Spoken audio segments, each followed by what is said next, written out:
मुझे बहुत खुशी हो रही है आप लोगों को ये बताते हुए कि मेरे जो ग्रुप सेशंस है वो अब दोबारा से शुरू होने वाले हैं। तो अगर आप मेरा सेशन अटेंड करना चाहते हैं तो आपको मेरी वेबसाइट पे जाना है, दैट इज़ www.sandeepmaheshwari.com। अब वहाँ पर जा करके आप फ्री में रजिस्टर कर सकते हैं। उसके बाद में आपके मोबाइल के ऊपर एक SMS आएगा जिसमें एक लिंक होगा। उस लिंक पर आप क्लिक करेंगे और अपनी सीट को कन्फर्म करेंगे तो आपको एक एंट्री पास मिलेगा जिसके बेस पर आप यहाँ पर आ सकते हैं। Wish you all the best and see you soon. Sir जैसा कि देखा गया है हम लोग डेली रूटीन में जॉब भी करते हैं सर, ठीक है, और बाकी एक्टिविटीज़ भी है, बट सर वो डेली ही रिपीट होती रहती है। एक्चुअली सुबह गए, उठे, ऑफिस गए, शाम को वापस आए, है ना, और डेली भी यही मतलब चलता रहता है सिलसिला। तो या तो एक्चुअली मुझे ये लगता है कि हमारी सारे दिन की जो है पूरी नाइट में रिवाइंड होती है और सुबह वही कैसे रिपीट होकर लग जाती है और कुछ नया हो नहीं रहा है ज़िंदगी में सर।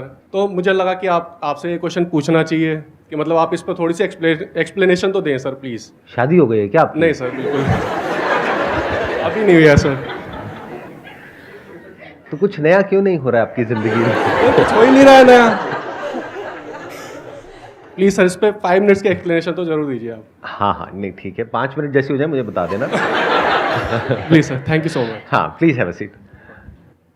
हम बोलते हैं कि हम कुछ नया करना चाहते हैं, सोचते भी हैं, बट नया करने में डर लगता है। That is called fear of the unknown.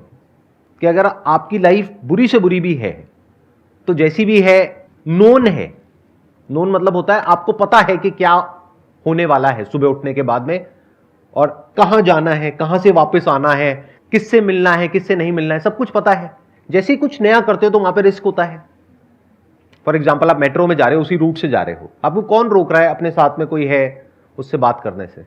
आप चाहो तो बात कर सकते हो, चाहो तो किसी स्पोर्ट्स कॉम्प्लेक्स में जा सकते हो, वहां पे दोस्त बना सकते हो, चाहो तो अपने घर के बाहर ही निकल करके आप देखोगे बहुत सारे पार्क्स हैं, तो आप जा करके किसी से भी हाय हेलो कर सकते हो, बात कर सकते हो। तो उसमें कौन रोक रहा है हमको? कोई भी नहीं। लेकिन हम वो नहीं करते। क्यों? क्योंकि वहां पे फेलियर का डर है। क्योंकि हो सकता है आप जा करके पार्क में किसी से बात करोगे और वो शोर मचाने लग जाए, मुझे छेड़ रहा है, गड़बड़ हो गई, बेकार में पिटाई हो जाएगी। तो पिटाई का डर है ना। इतना तो एक माइक लेकर के बोलना। सर इतना पिटाई का डर तो होना ही चाहिए ना। इतना तो पिटाई का डर होना ही चाहिए। मतलब आप चाहते हैं कि कोई बेचारा किसी बेचारी से बात तक ना करे, और फिर आप कहते हो कि सर लव मैरिज नहीं हो पा रही है, हम क्या करें, कोई मिलता नहीं है, कोई मिलती नहीं है, अरेंज मैरिज में ढंग का नहीं मिलता है, क्या करें सर? अरे किसी को मौका दो, वो आकर के बात ही तो कर रहे हैं, हाय हेलो ही तो कर रहे हैं, एक स्माइल पास ही तो कर रहे हैं, उसमें भी हम गलत मतलब निकाल लेते हैं। स्माइल पास करना गुनाह हो गया क्या? ये बहुत बड़ी प्रॉब्लम है हमारे यहां पर। आप किसी दूसरी कंट्री में जाओ, यूएस में जाओ, यूके में जाओ, वहां पे चलते चलते भी आपको लोग स्माइल पास कर देंगे। यहां करके देखो। तो ये एक बहुत बड़ी प्रॉब्लम है। और ये प्रॉब्लम ये मत समझ लेना सिर्फ मेल्स के लिए है, ये फीमेल्स के लिए भी बहुत बड़ी प्रॉब्लम है। अरे आप किसी से बात ही नहीं करोगे तो आपकी एक अच्छी रिलेशनशिप बनने की पॉसिबिलिटी क्या है? पूरी लाइफ आपने डरा करके रखा लड़कों को, उन्होंने बेचारों ने हिम्मत ही नहीं करी आपके पास आने की या आपसे बात भी करने की। अब आपकी एज हो गई शादी की, अब घर वाले कह रहे हैं शादी कर लो। अब कहते हैं थोड़ा बहुत एडजस्टमेंट तो करना पड़ेगा। अब वो थोड़ा बहुत कई बार बहुत ज्यादा हो जाता है। इस एज में आप लोग बहुत अच्छे से समझ पा रहे होंगे। मैं ठीक कह रहा हूं, गलत कह रहा हूं? इस एज ग्रुप में सबसे बड़ी प्रॉब्लम क्या होती है घर वालों की तरफ से? कि अब सेटल हो गए, शादी कर लो। कितनों को ये प्रॉब्लम आ रही है? हाथ ऊपर करके बताओ। आ रही है ना? अब क्यों आ रही है प्रॉब्लम? क्योंकि इतने बढ़िया वो बैठे हैं पीछे, उनको आपने कभी मौका ही नहीं दिया और आज भी आप मौका नहीं देने वाले। मतलब इतना नहीं है कि यहां से सेशन खत्म हो रहा है, उसके बाद में चलो साथ में ऑटो में चल लेते हैं।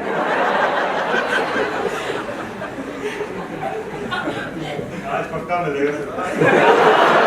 आज मैं मैच मेकर हूं। जैसे एक मूवी आई थी ना, उसमें आपने देखा था कादर खान के घर के बाहर लिखा होता था आज ये डॉक्टर है, आज ये लॉयर है। तो ऐसे ही आज यहां पे सेशन हॉल के बाहर में लिखा हुआ है आज ये मैच मेकर है। आज तो रिश्ता करा के ही छोड़ूंगा एक दो का, ताकि वो 1-2 साल बाद आए यहाँ पे हाथ में गोदी में बच्चा अच्छा लेकर के और कहे सर देखो ये यहीं का है, यहीं से इसकी शुरुआत हुई थी। ये जो प्रॉब्लम है जो आप कह रहे हो कि लाइफ बोरिंग है, रूटीन है, वो इसलिए है क्योंकि हम कुछ नया करते ही नहीं है, कोई नया रिस्क नहीं लेते हैं, कोई नया चांस नहीं लेते हैं। अगर वो रिस्क लेने के लिए आप तैयार हो तो लाइफ में कुछ इंटरेस्टिंग हो सकता है, नहीं तो कुछ भी इंटरेस्टिंग होने की पॉसिबिलिटी नहीं है। सर मेरा क्वेश्चन है कि आज के टाइम पर हम mostly after 22-23 we all are looking for jobs and कभी कभी हमें जॉब्स मिल भी जाती है, हम सेटल भी हो जाते हैं, बट कुछ एम्बिशियस लोग they don't want to end up in relationship. हम सबको फीलिंग्स आती है लोगों के लिए, हम कैजुअल रिलेशनशिप्स में ज़्यादा इंक्लाइन करते हैं, फिर बाद में जब बॉडी या बायोलॉजिकल नीड आती है तो भी हम कैजुअल रिलेशनशिप्स का सहारा लेते हैं। लेकिन sir after a time we feel empty and when we feel empty and if someone approaches from the other hand तो हमें कमिटमेंट इश्यूज आता है। सर ऐसा क्यों हो रहा है कि हम आज के टाइम पे इतना कमिटमेंट से भाग रहे हैं? जैसे हमारी एक फिजिकल नीड है, वो क्या है? बायोलॉजिकल नीड, खाना पीना, निकालना, बच्चे पैदा करना, सेक्स, ये सब क्या है? फिजिकल नीड्स हैं। ऐसे ही हमारी एक इमोशनल नीड है हम सबकी। ये नीड है, ये कोई वांट नहीं है, कोई डिजायर नहीं है। वो नीड क्या है कि we want some kind of a support system. इसका भी बेसिस फिजिकल से ही आ रहा है, क्योंकि इंसान, अगर आप कुछ हजार साल पीछे चले जाओ तो जंगलों से हम सबकी शुरुआत हुई, और कुछ लोग तो अभी भी ऐसा लगता है कि अभी भी जंगल से ही आए हैं। बीच बीच में थोड़ा बहुत मजाक कर सकता हूँ, उड़ा सकता हूँ ना, ठीक है। सो क्या हुआ कि वहां पे जंगलों में वी वर नॉट सेफ, खतरा था चारों तरफ। तो हमको क्या समझ आया, अगर हम साथ में रहेंगे तो हमारे जिंदा रहने के चांसेस ज्यादा है। जब कोई हमारे साथ होता है और पूरी तरह से हमको सपोर्ट करने के लिए तैयार होता है, यहां तक कि वो हमारे लिए मरने को भी तैयार है, तो we feel safe and secure. And security is a need, it is not a Dzire.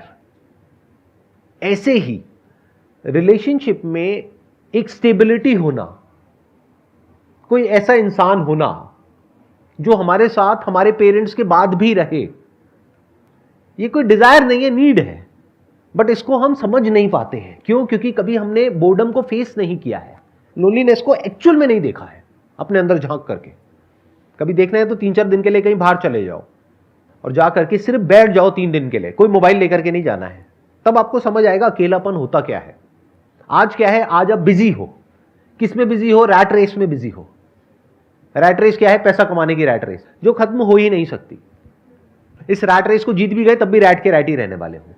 क्यों? क्योंकि पहले तो ये टेंशन होती है 20-22 साल की एज में एक जॉब मिल जाए, जॉब मिल जाए, जॉब मिल जाए। आपने क्वेश्चन में भी बोला कि कुछ लोगों की जॉब लग जाती है, कुछ की नहीं, सबकी लग जाती है। नहीं लगेगी तो बेचारे कहां जाएंगे? या तो जॉब करेंगे या बिजनेस करेंगे, कुछ ना कुछ तो करेंगे ना। पैसा चाहिए, कितना चाहिए? बहुत चाहिए। और हमें ऐसी गलतफहमी हो जाती है कि पैसे से सब कुछ मिल जाएगा जो भी हमें चाहिए। फिर हम क्या बोलते हैं? Career is more important than relationship. फिर हम रिलेशनशिप को डिले करते हैं, पोस्टपोन करते हैं, जितना कर सकते हैं उतना। पहले जो मैरिज की एज होती थी वो होती थी 20-22 साल, फिर बढ़ करके हुई 25 साल, अब हो गई है 30 साल, 35 साल, और कुछ टाइम बाद 40 हो जाएगी, फिर 50 हो जाएगी, फिर 70 हो जाएगी, 80 हो जाएगी। आपको क्लियर हो रहा है मैं क्या कह रहा हूं?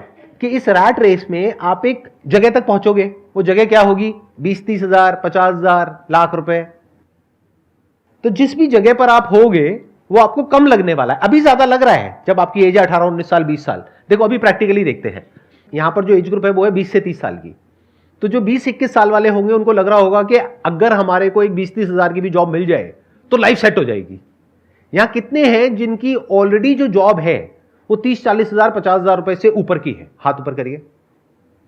क्या लाइफ बहुत बढ़िया चल रही है? ऐसे कर दिया लोगों ने, अरे नहीं सर क्या बात कर रहे हो। लेकिन इल्यूजन क्या है कि आज 50 हजार रुपए इस वजह से ठीक नहीं चल रही लाइफ। वही सेम इल्यूजन जो 5 साल पहले था कि आज मेरी सैलरी 20 हजार है इसलिए लाइफ बढ़िया नहीं है, जब 50 हजार हो जाएगी तो बढ़िया हो जाएगी। आज का इल्यूजन है अगर 50 हजार से 1 लाख हो जाएगी तो लाइफ बहुत बढ़िया हो जाएगी। ये कभी नहीं होने वाली, क्योंकि जो करियर के पीछे दीवाना है, करियर करियर करियर करियर, पैसा पैसा पैसा पैसा पैसा, वो एंटैंगल्ड हो जाएगा इस पूरे के पूरे सिस्टम में। उसके अंदर डर भी होगा उस नौकरी को खोने का। तो वो जो कंपनी जहां पर वो काम करेगा वो उसको यूज नहीं करेगी, उसका फायदा नहीं उठाएगी, उसको समझ नहीं आएगा कि अगर इसकी नौकरी गई तो इसकी क्या हालत होने वाली है। तो क्या वो प्रेशर क्रिएट नहीं करेगी? जब कोई लोन लेना होता है तो कंपनी से ही तो आप डॉक्यूमेंट्स लेते हो, तो कंपनी को तो आपका पूरा बायोडेटा पता है कि कितना आपने लोन लिया हुआ है, कितना कर्जा आपके सर पे है, कितनी आपकी सैलरी है, कितनी आपकी किस्तें हैं, और उनको ये भी पता है कि अगर आपको इमीडिएटली अभी निकाल दिया तो आपके साथ में क्या होने वाला है। तो समझ गए क्या हो रहा है? ये पूरा का पूरा जो स्ट्रक्चर है वो हमको फंसा देता है बुरे तरीके से, और फिर वो एज भी निकल जाती है कि जब कोई रिलेशनशिप एक्चुअल में बन पाए। और प्लस एक और प्रॉब्लम है, हम रिलेशनशिप के लिए ओपन ही नहीं है। फिर घर वाले बोलते हैं कि चलो शादी कर लो। शादी कहां से कर लो? चलो वहां से रिश्ता है, वहां से आया है, हाँ दूर के वो हैं, वहां से कहीं से रिश्ता है, क्योंकि पास के तो सारे भाई बहन हैं। अब दूर का कोई है, अब दूर का है तो उसका क्या पता आपको कौन है, क्या है, उसका क्या बैकग्राउंड है, क्या नहीं है, कुछ पता है क्या? ब्लाइंड खेलने के जैसा हो गया। और दूसरा ऑप्शन क्या है कि शादी ही मत करो, करियर पर ही फोकस करो। तो इस करियर में है क्या? कभी सच को देखते क्यों नहीं हो? डू यू वांट कि मैं सच बोलूं, या डू यू वांट कि मैं आपको मोटिवेट करूं और कहूं चलिए जी नमस्ते? सच सुनने का दम है? कितने एक्चुअल में चाहते हैं कि मैं सच बोलूं? ठीक है, सुनो। अब अगर रोना होना है तो रो लेना। आपसे सीखा क्या सीखा है? मेरे से रोना सीखा है? सच का सामना। हाँ ठीक है, सच का सामना शुरू किया जाए। कड़वा सच पता है क्या है? डिप्रेशन, एंजाइटी बहुत बुरे तरीके से बढ़ने वाली है। अब ये मत समझना कि मैं आपको कोई श्राप दे रहा हूं, मैं फैक्ट को एज इट इज देख रहा हूं और आपको बता रहा हूं कि क्या हो रहा है। It is science by looking at cause and effect. जैसे वेदर को प्रेडिक्ट किया जाता है ना, वो कोई तुक्का तो नहीं है ना, ऐसे ही आई कैन प्रेडिक्ट कि आने वाले 2 साल बाद, 5 साल बाद, 10 साल बाद क्या होने वाला है। स्पेशली ये जो लॉकडाउन में हमारा लाइफस्टाइल जिस तरीके से चेंज हुआ है, हमारे बच्चों का जो हुआ है पिछले 2 सालों में, कि पूरे दिन में 8 घंटे 10 घंटे वर्क फ्रॉम होम घर पे बैठे हुए हैं, तो बीमारियां इतने बुरे तरीके से बढ़ने वाली है जिसकी कोई हद नहीं है। इस सच को फेस कर लो जितनी जल्दी कर सकते हो। क्यों? क्योंकि हमारी बॉडी बनी किस चीज की है? धरती, जल, अग्नि, वायु, आकाश। इसमें से बताओ क्या आपको नेचुरल मिल रहा है इस रैट रेस में? धरती, क्या अच्छा खाना मिल रहा है?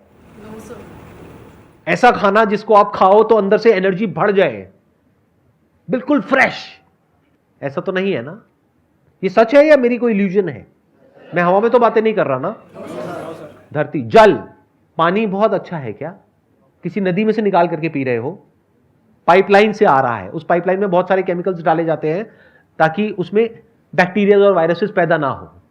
अब मैं किसी को ब्लेम नहीं कर रहा हूं यहां पे, मैं बस फैक्ट्स एक एक करके आपके सामने रखता चला जा रहा हूं। धरती, जल, अग्नि, क्या पूरे दिन सनलाइट में रहते हो? क्या आपके ऑफिस में डायरेक्ट सनलाइट आती है? क्या घर में सनलाइट आती है? और सनलाइट को हम क्या समझते हैं? Vitamin D. अरे घोचो, सिर्फ विटामिन डी के लिए नहीं होता है। Sunlight is what we are made of. Our body is made of sunlight, so we need sunlight to survive. वायु, प्राण उसको बोलते हैं हिंदी में। तो क्या जो वायु हमारे अंदर जा रही है वो बिल्कुल प्योर है? दिन की 15 से 20 सिगरेट आप पी रहे हो, अगर नहीं भी पी रहे हो तो, और पी रहे हो तो उतनी ऐड कर दो। वायु के बाद क्या आया? आकाश। आकाश मतलब क्या? स्पेस। कभी इस चीज को एक्सपीरियंस करके देखना, किसी पहाड़ की चोटी पर जाना, वहां पर जाकर के सिर्फ बैठ जाना अच्छा लगने लग जाएगा। क्यों होता है ऐसा? कभी सोचा है? We need space. कभी अपने घर की छत पे या बचपन में कभी कहीं अपने किसी रिलेटिव के घर पे, दादी के, नानी के, कहीं पर छत पर आप सोए हो और लेट करके ऊपर तारों को देखा है?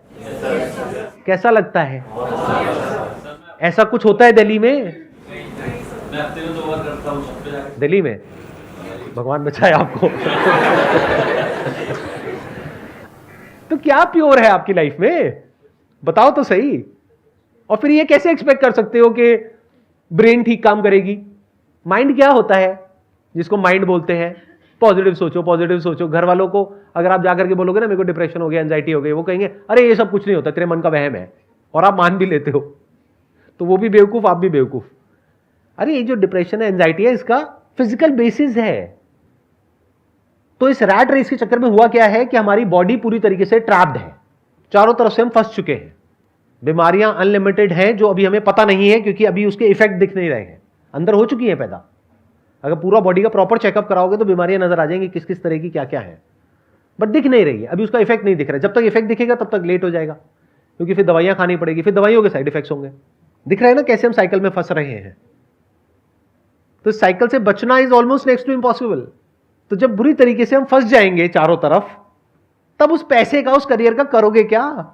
आई जस्ट वॉन्टेड टू आस्क, जिस तरह से आप सोसाइटी बता रहे हो, it's inclining toward a little dystopian society. How much it's difficult to acknowledge कि the partner you are looking for is the right partner, because it's easy to get it, easy to get out. इंसान का जो basic nature है ना, फिर चाहे वो mail हो चाहे फीमेल हो, वो ऐसा नहीं है कि एक ही पार्टनर के साथ में पूरी लाइफ रहता चला जाएगा या रहती चली जाएगी। क्या होता है, एक रिलेशनशिप से हमें कुछ मिलता है और कुछ सैक्रिफाइस करना पड़ता है। जब तक ये इक्वेशन जो मिल रहा है उसके फेवर में है, तब तक हम कुछ सैक्रिफाइस करने के लिए तैयार होते हैं। क्या सैक्रिफाइस करने के लिए तैयार होते हैं? जो हमारे बेसिक डिजायर्स हैं, बेसिक अर्जेस हैं, बेसिक नीड्स हैं।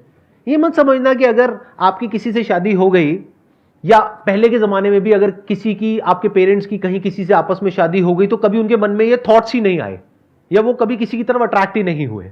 अट्रैक्शन इज नॉर्मल, ऐसे थॉट्स आना इज ऑल्सो नॉर्मल। कभी ये मत समझने लग जाना कि ऐसे थॉट्स ही नहीं आएंगे आपके माइंड में या सामने वाले के माइंड में। बट सवाल ये उठता है, कौन वो स्टेप उठाएगा और कौन नहीं उठाएगा। अगर दोनों करियर के पीछे दीवाने हैं, तो दोनों की प्रायोरिटी क्या है? करियर। रिलेशनशिप तो है ही नहीं, सेकेंडरी है। बट अगर दोनों अच्छे दोस्त हैं, तो उनकी प्रायोरिटी कुछ और हो गई। वो हो गई कि हमें साथ में टाइम स्पेंड करना है। अब सारी इक्वेशन बदल गई।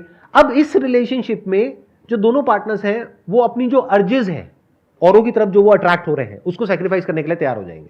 और साथ में क्योंकि दोनों को कुछ ऐसा मिल रहा है विच इज प्राइसलेस, तो उसके लिए वो कितना भी बड़ा सैक्रिफाइस देने के लिए तैयार हो जाएंगे।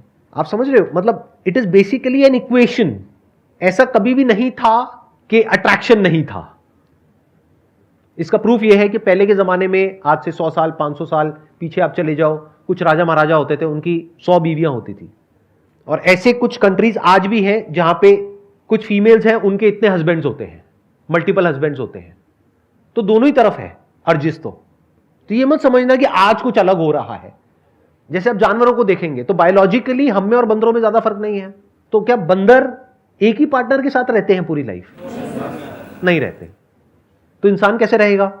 जब उस एक पार्टनर के साथ में उसको कुछ ऐसा मिलेगा जो कि वहां पर चीट करके मिलने वाला है, उससे ज्यादा कुछ मिल रहा होगा, तो वो चीट नहीं करेगा। इंसान जो कंट्रोल होता है ना, वो होता है प्लेजर और पेन से। अब प्लेजर क्या है? एक है इंस्टेंट प्लेजर। इंस्टेंट प्लेजर में क्या है? एक्साइटमेंट है, रश है, थ्रिल है, कुछ नयापन है, नशा है। ये सब क्या है? Instant pleasure. तो इसको क्यों सेक्रीफाइस करेगा एक इंसान, और कब करेगा? जब उसको समझ आएगा कि प्लेजर क्या होता है और हैप्पीनेस क्या होती है। अब उसको ये सब समझने की जरूरत भी नहीं है, एक इंसान फील कर लेता है। बहुत लोग हैं वो साइकोलॉजिकली इतनी मेरी बातों को समझ नहीं पाएंगे, बट वो एक अच्छी रिलेशनशिप में है और वो चीट नहीं कर रहे हैं एक दूसरे को। क्यों? क्योंकि उनको उस रिलेशनशिप से कुछ ऐसा मिल रहा है दोनों को जो उनको एक्चुअल में चाहिए, जो उनके लिए ज्यादा इंपॉर्टेंट है उससे, जो कि टेम्पररी उनको कुछ सेकेंड्स का या कुछ मिनट का प्लेजर मिलेगा। तब वो सेक्रीफाइस करने के लिए तैयार है। सर, जैसा कि आप कह रहे हैं कि एक पहले फ्रेंडशिप होनी चाहिए, और फ्रेंडशिप भी ऐसी कि जिससे हम सारी बातें शेयर कर सकें, कोई हिचकिचाहट ना हो, और वो फ्रेंडशिप आफ्टर रिलेशनशिप भी रहनी चाहिए। तो it means you are saying like प्यार दोस्ती है काइंड ऑफ लाइक। प्यार अलग है, उसके लिए मेरा आप एक सेशन देखिए व्हाट इज लव, और दोस्ती के लिए सेशन देखिए व्हाट इज फ्रेंडशिप। ये मैंने कर दी अपनी marketing. Wish you all the very best. It was pleasure talking to you and pleasure meeting you all. Thank you so much.